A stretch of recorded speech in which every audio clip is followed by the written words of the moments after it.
اعوذ باللہ من الشیطان الرجیم بسم اللہ الرحمن الرحیم السلام علیکم ورحمۃ اللہ وبرکاتہ۔ اگر کوئی شخص یہ چاہتا ہے کہ اس کی ہر دعا قبول ہو تو اس عمل کو زندگی کا حصہ بنا لے۔ یہ تو ہر انسان کی خواہش ہوتی ہے کہ میں اللہ سے جو بھی دعا مانگوں اللہ تعالیٰ قبول کر لے، اور اللہ تعالیٰ نے قرآن میں حکم کیا ہے کہ ادعونی استجب لکم، تم دعا مانگو میں تمہاری دعاؤں کو قبول کرتا ہوں۔ تو ٹھیک ہے کہ دعا مانگنا جو ہے یہ بہت بڑی عبادت ہے، دعائیں کبھی کسی کی رد نہیں جاتی، لیکن اب ہم ان دعاؤں کی قبولیت اس طرح سمجھتے ہیں کہ ادھر ہم دعا مانگیں اور جس کام کے لیے بھی دعا مانگی جائے وہ کام ہمارا فوری ہو جائے۔ اگر ایسی سچویشن آپ چاہتے ہیں تو پھر آپ کو بھی تھوڑی سی محنت کرنی پڑے گی، اور اس محنت کے نتیجے میں ہوگا کیا کہ نہ صرف اللہ تعالیٰ آپ کی ہر دعا قبول کریں گے بلکہ آپ پر مہربانی فضل ہوگا آپ پر، اور اتنا ہوگا کہ آپ کسی اور کے لیے بھی دعا مانگیں تو اللہ تعالیٰ قبول کریں گے۔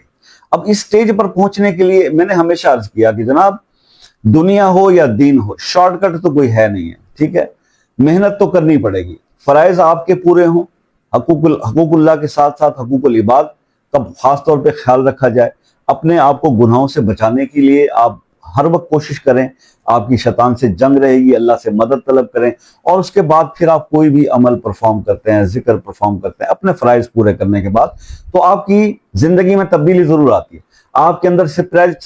اسپرچولیٹی بڑھتی ہے، یعنی آپ کے اندر روحانیت میں اضافہ ہوتا ہے، اسپرچولیٹی یہ بڑھتی ہے آپ کے اندر۔ تو جب روحانی طور پہ آپ پاورفل ہو جاتے ہیں نا بھائی، تو پھر آپ کے اپنے مسائل بھی تو حل ہوتے ہیں، آپ کی دعاؤں سے دوسروں کے بھی ہونے لگ جاتے ہیں۔ اب ایسی سچویشن میں اگر سادہ لفظوں میں یہ کہہ دوں کہ جناب اللہ کا ولی بننا ہے تو پھر اس عمل کو کم از کم 1 سال ریگولر کر لیں،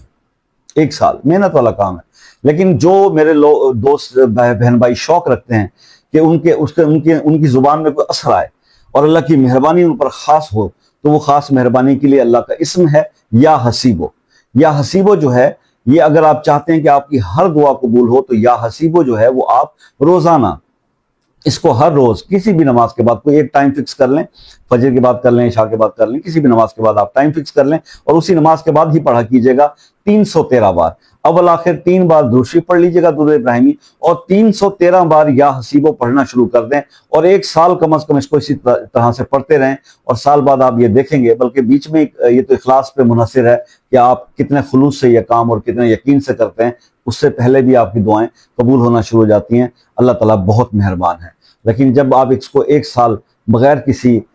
ناغے کے اس کو کرتے ہیں اور اس کو اپنی زندگی کا حصہ بنا لیتے ہیں تو پھر انسان کے منہ سے نکلنے والی ہر دعا اللہ قبول کرتے ہیں۔ اللہ تعالیٰ عمل کی توفیق عطا فرمائے۔ اب اس کے بارے میں مزید پوچھنا ہو تو آپ واٹس ایپ پر رابطہ کر لیجئے گا، شارٹ ویڈیو کے اندر اتنا ٹائم نہیں ہوتا کہ ہر چیز ایکسپلین کی جائے۔ کسی مسئلے میں آپ اٹک گئے ہوں اور اس کے بارے میں دعا میں شامل ہونا چاہتے ہو، خصوصی دعاؤں میں، تو وہ مسئلہ اپنے نام کے ساتھ کمنٹ میں لکھ دیجئے، انشاءاللہ اس کو دعا میں شامل کریں گے۔ اور دعا میں یاد رکھیے گا، زندگی رہی تو نیکسٹ کسی ویڈیو میں ملاقات ہوگی، تب تک کے لیے اجازت دیجیے، اللہ حافظ۔